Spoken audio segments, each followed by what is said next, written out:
Advokatska kancelarija Borović iz Beograda podnela je danas u ime oštećenih Đorđa Ristića i Dragana Pavlovića krivične prijave protiv lica koja su dana 4. novembra izvršila nasilje prema oštećenima i tom prilikom nanele im telesne povrede, za sada kvalifikovane kao lake telesne povrede.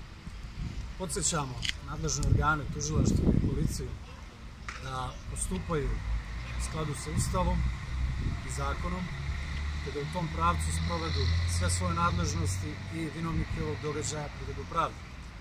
Dva vinovnika ovog događaja oštećeni mogu da prepoznaju, čije identitete smo prijavili u krivičnoj prijavi koju smo podneli, dok su druga dva lica nepoznata identiteta oštećenima, ali svakako prepoznatljivi, što će oštećeni učiniti u narednom periodu.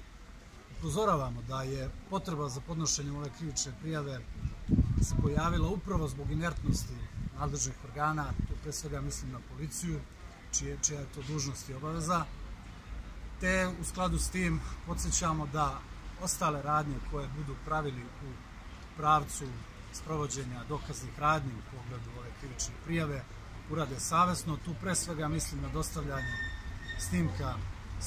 snimaka nadzorne i sigurnosne kamere ispred Narodnog univerziteta u Vranju, na kojima se jasno mogu uvideti lica i zaključiti o kojim se licima, odnosno utvrditi identitet ovih vinovnika.